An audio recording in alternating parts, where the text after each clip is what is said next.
Good morning, Scallywag Spoo here with another mindless drivel, and today we're going to talk about a movie that I'm rather excited for. The Batman. Yes, I know that there's a lot of controversy surrounding this movie, particularly involving the casting of one Robert Pattinson. However, I believe that this might actually be gearing up to be what I would consider the perfect Batman movie. Allow me to explain. Of course, a lot of people are worried about the casting of Robert Pattinson because of Twilight. However, not only has Robert Pattinson publicly made fun of Twilight... Did your Twilight experience turn out to be what you expected?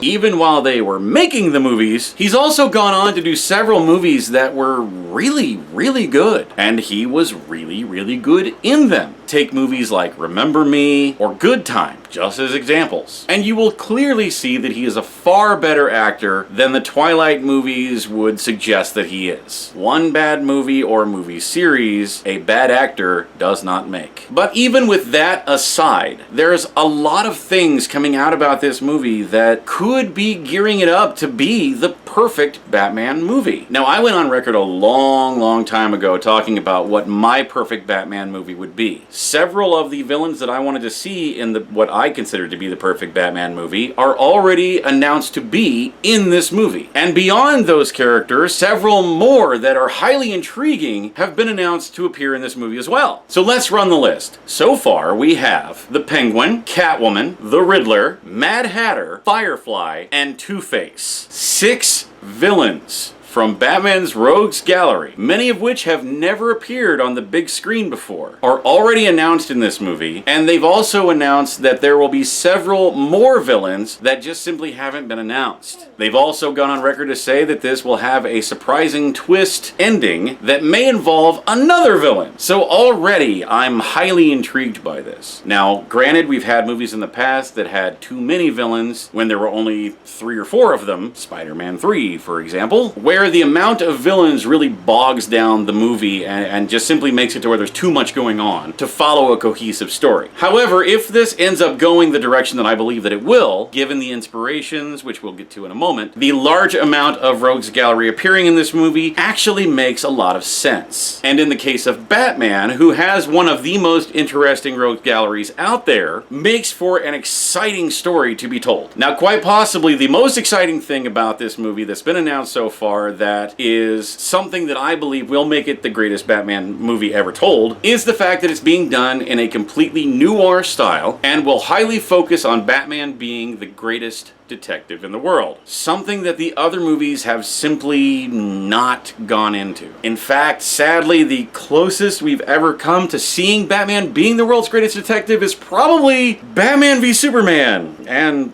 yeah. Why did you say that name? Now, the movie is still in its writing phase, so there's a lot of details that simply aren't out there yet. That's why we don't have other casting announcements and things like that. But Matt Reeves has gone on record saying that Robert Pattinson was always wanted for the Batman. And in fact, he was writing the story and the script with Pattinson in mind. So given that information, it truly gives me a lot of faith that Pattinson is just going to do an amazing job as Batman. And much like Heath Ledger did with his Joker performance, hopefully will prove a lot of people wrong and they will eat their words, and it'll just be, in the future, we can look back and say, well, remember when everyone hated that Robert Pattinson was cast as Batman? So while we don't have a lot of details on what this movie will entail, we do know a few things. We know that it's the noir story. We know that it will show Batman being the world's greatest detective. We also know that it is not another origin story, and thank God for that. This is going to take place about a year or so after Bruce Wayne becomes Batman. He will be about 30 years old in the movie, and he will already have a full Rogues Gallery of villains out there running around in Gotham. We also know that the inspiration for this movie is being taken from a few fantastic Batman stories from the comics. In particular, Matt Reeves has mentioned The Long Halloween, which is one of my personal favorites, where Batman is investigating a new serial killer in Gotham City who calls himself Holiday. One side of this this story actually has a Silence of the Lambs feel, where Batman goes to Arkham to visit Calendar Man, because Holiday follows a lot of the motifs that Calendar Man had previously followed, and Calendar Man also says he knows who Holiday is. But instead of just giving him the direct information he wants, he gives him a lot of riddles and vague speeches to give him clues to help him find Holiday himself. The Long Halloween also kind of ties in the origin of Two-Face, and since Two-Face has been announced for this movie, we might actually get a somewhat cinematic interpretation of The Long Halloween itself, seeing the creation of Two-Face in this movie, which would just be awesome. Personally, I liked Aaron Eckhart's version of Two-Face in The Dark Knight, but I would like to see a little more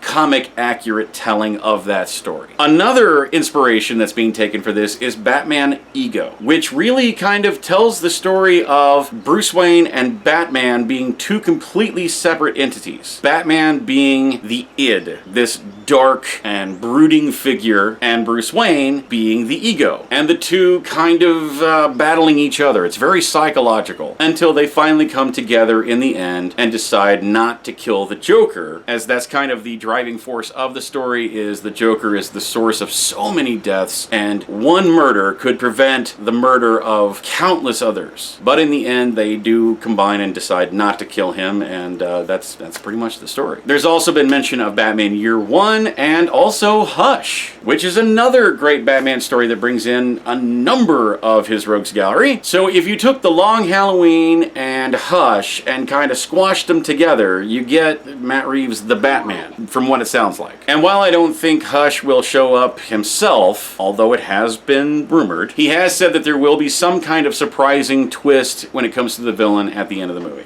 So what have I said would be the perfect Batman movie? Well, this kind of came off of the heels of The Dark Knight. Batman Begins placed Gotham in danger. The Dark Knight placed Batman's loved ones in danger. So where do you go from that? My story was one that placed Batman himself in danger. And while true, Bane is a way to do that, this was more of a psychological mind game. So it actually saw Riddler as the big bad villain. However, he was not the only one that was set to appear in my perfect Batman movie. In The Dark Knight, Two-Face kind of took out most of all the big mob heads in Gotham City. So we also need someone who could take over that role. So I suggested having both Penguin and Black Mask appear and kind of having sort of a mob war in the background. They didn't really have much to do with the story, but they were there and shown from time to time as little skirmishes throughout the movie, just to show that there is a larger Batman world somewhere out there in Gotham City. My movie also saw Catwoman, because, well, we had the whole Rachel love interest in Batman Begins and The Dark Knight, and of course she died in The Dark Knight. Spoiler warnings on a movie that's over 10 years old. So we needed someone else to fill those shoes. And while, yeah, they kind of try to do that with the whole Talia thing,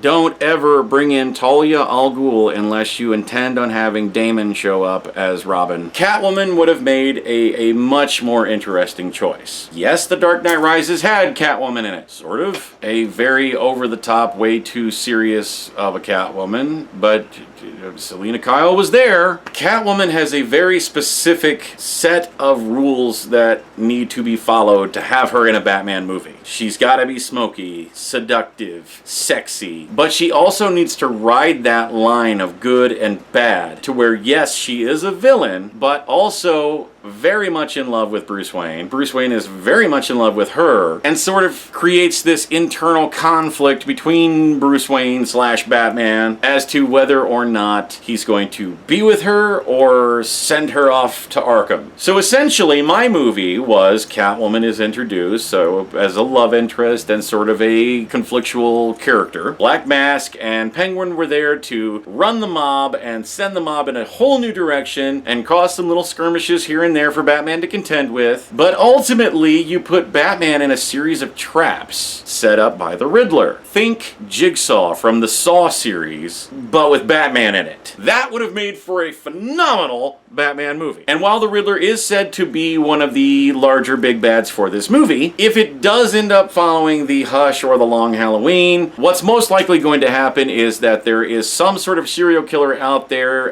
Batman has to figure it out, so hence the detective skills kick in, and he simply makes his way through a series of his more famous rogues to try to determine who is responsible for these killings. So while yes, there are 6 at least bad guys in this movie, what's most likely going to happen is that most of them are What's most likely going to happen is that most of them are only there for little bit parts for Batman to kind of have a run-in with them, interrogate them, beat them up, and then move on to the next one. Hopefully it's a little more intricate than that, but this is Hollywood, and they tend to screw up stuff like that. But I am a very big Matt Reeves fan, so I have every faith that he's going to do right by us in this movie, and that he's going to tell what may very well be the perfect Batman story. Unfortunately, we've got to wait another couple years before we'll find out for sure. Now, it's also said that this movie will have minimal ties to the DCEU. So it's not completely separate like, say, the Joker was or something along those lines. But that it will almost be kind of its own movie, but that there will be some ties here and there, little things. And it's going to take place in the 1990s, which, while I agree that the 1990s was a fantastic decade, there's a lot of that going around right now, and that's just weird. But it is what it is. So, yeah, that's pretty much it. That's what we know so far, and that's kind of where I hope this movie will go to. So, what are your thoughts? Do you think that the casting is a terrible choice? Do you think it's a fantastic choice? Do you think this movie is gonna suck? Do you think this movie's gonna be awesome? Let me know! Drop it in the comments below. As always, continue to comment, like, share, and please click that little subscribe button because, well, we do videos here every Monday, Wednesday, and Friday, and you don't want to miss out on any of the fun! And besides, it only takes one little second for you to do that, and it's really not gonna make you lose anything from your life, so what do you got to lose? While you're on here, make sure you also jump over to www.geekycool.com and check out what's going on over there. That is our sponsor website. We are also sponsoring them in return, and kind of have a hand-in-hand relationship going on here as far as all things nerd. You can find everything from articles and opinion pieces to movie and game reviews to panels to exclusive video content and possibly even our own YouTube channel coming soon. Stay tuned for that. So lots of exciting things happening both here and over at Geeky Cool, so make sure you check out geekycool.com and also subscribe here so you don't miss out on any of it. If you like nerdy, geeky stuff, you've come to the right place. That's gonna wrap it up for this week, guys, so thank you so much for watching. Check out all the previous videos and stuff from before and everything that's to come. We'll see you back here next week. Thanks for watching.